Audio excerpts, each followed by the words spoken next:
Here's what I learned during the Icarus third beta weekend. Oxidizers are great, bows are amazing, beds can skip night cycles, you can throw knives, don't use ladders, they're trash, and nature doesn't love you. Let's talk about it. Icarus just held their third open beta this weekend, and I spent way more time playing it than I probably should have, all of which I streamed over on Twitch. Link below. This beta was focused on exploring the Arctic tundra, and eventually finding and facing off against a giant-ass mammoth. I started off deciding that I wanted to make a new character and try out the early progression again. So I created my new player. I named him 3 because he was my third character in I Am Big Brain. The goal was to find and experiment new ways of grinding experience early so that I could have a strong start at launch. This beta started off a little bit more hand-holding than last time, as the default spawn was right next to a lake this time, so you instantly knew that you had your water supply and food source secure. Since fish are super abundant, and you can drink the lake water without too much risk, I started my grind with the goal of getting to 5 as soon as possible so I could make a wood base, as opposed to the thatch materials that you unlock at 3, which really aren't worth it, don't do it, just skip it. I noticed that the 3 skill points per level we used to get had been increased to 5, which drastically sped up solo play, which was kind of nice. At first it felt like I had too many points, but around level 10 or 11, I started to feel like I wasn't getting enough, but I think it's because I only had a day or two to play, and I was trying to get as much stuff unlocked as I could to try it all out. Now last beta, I never got to explore any caves, so I set out this time to find a cave. I couldn't find any. I tried for a while, so I cheated. I saw mention on Reddit that there was an underwater cave located just a few grids north of me. So I found the lake, I swam around until I eventually found the entrance. And I started to get excited as I dove into this massive underwater cavern.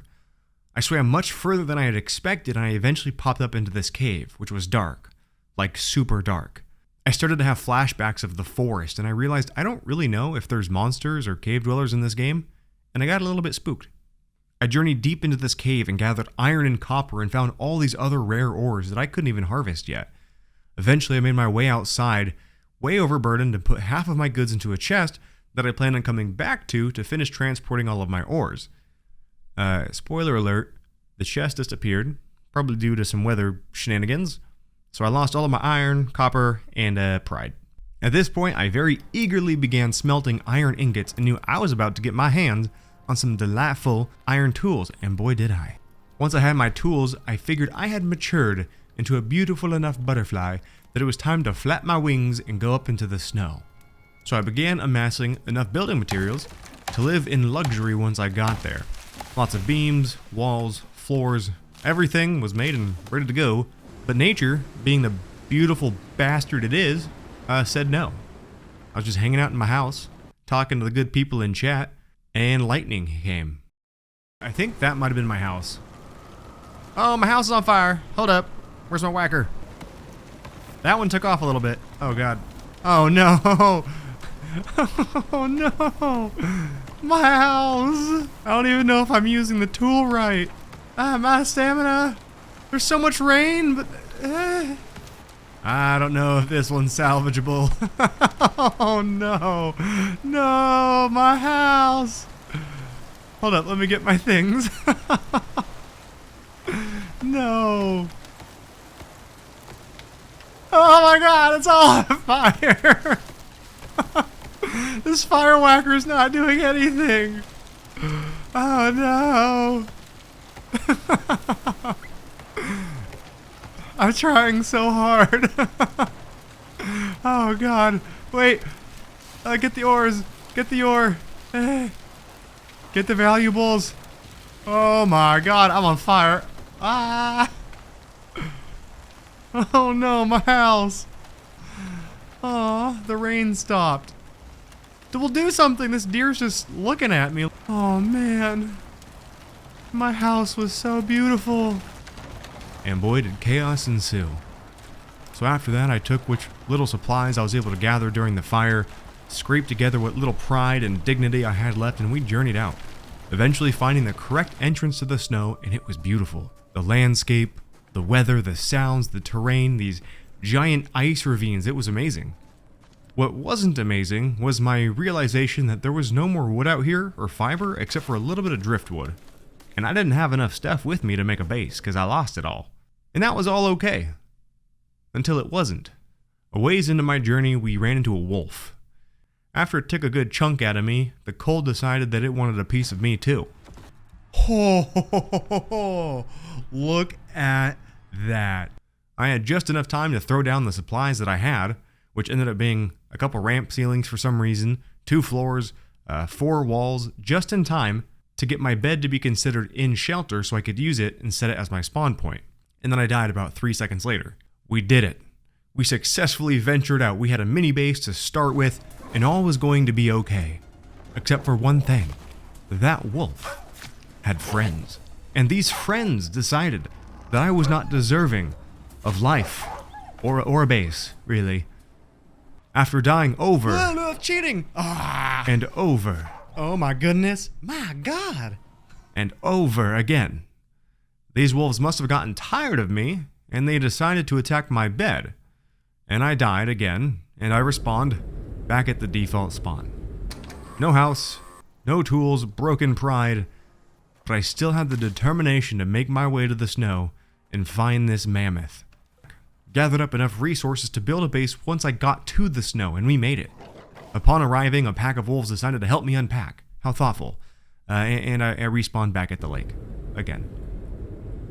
One more attempt, I said. I will find this massive fluffy creature and I will fight it. This giant fiend, and I will tussle.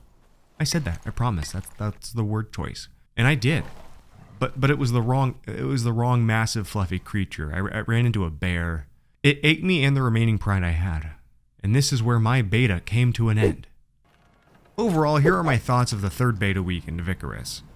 In terms of performance, the game overall felt more stable for me, but I have heard a lot of reports of the exact opposite, people saying that they're running into more graphical and game-breaking bugs this time around, so I might just be one of those lucky cases. There were a few bugs that I didn't see anymore, but there were a few bugs that I didn't see last time that I found this time. Things like logs clipping through the environment, and some things that were just a bit more atmospheric breaking, but not really game breaking for myself. I would occasionally have about 15 to 30 seconds of really intense lag, but it would instantly stop and go back to normal, so it's a little bit different, but it still exists. I do think that the additional skill points per level is nice as a solo player, but it almost allows you to get everything that's available to you at your level, so this kind of lessens the importance of playing with a group and planning out your abilities and your levels. And that's kind of what the game is focused around. It's really meant to be played in a group environment, so I wonder how this will impact the game long term. I can definitely tell that the early game is not meant to be repeatedly fun. It's meant to be challenging, and it can be a bit dull if levels 1 through 5 are all you play. Your character carries over from session to session, so this early grind is just a one-time necessary step to become stronger in Icarus. It's not something that individually needs to be super fun, because you're not supposed to do it a bunch. Building feels a bit pointless unless it's made out of stone. Thatch I don't even think is worth the skill point. Wood is nice, it's fairly sturdy, it looks great, it's easy to mass produce, but one bad lightning bolt and the whole building and anything it's connected to are completely gone. So it can be a bit harsh, especially if you're a solo player. Sometimes I might just suggest building in a cave early on. I think you're better off using bases as just temporary storage and safety until stone, and then have some fun with it, make it look pretty and nice. But until then, really just grind out those levels. I'm still super excited for this game, but I am going to be more closely watching patch notes now to see what kind of tweaks they make to progression and what they do to promote solo play, since right now, solo play is absolutely not the way to go. If they choose to leave solo where it's at and put all of their focus into group play, while I personally think it's fine to take that creative direction, I do think it will ultimately hurt the longevity and health of the game, because a large portion of the gaming community strictly plays these games solo. So while the game has always been intended to be made around group play, I do think it might be in their best interest to spend more time trying to improve the solo player experience. Thank you guys so much for watching. If you did like the content, please do leave a like, subscribe, drop a comment. I hate asking, but this is a brand new channel and it's really going to help. I appreciate it, guys. Peace.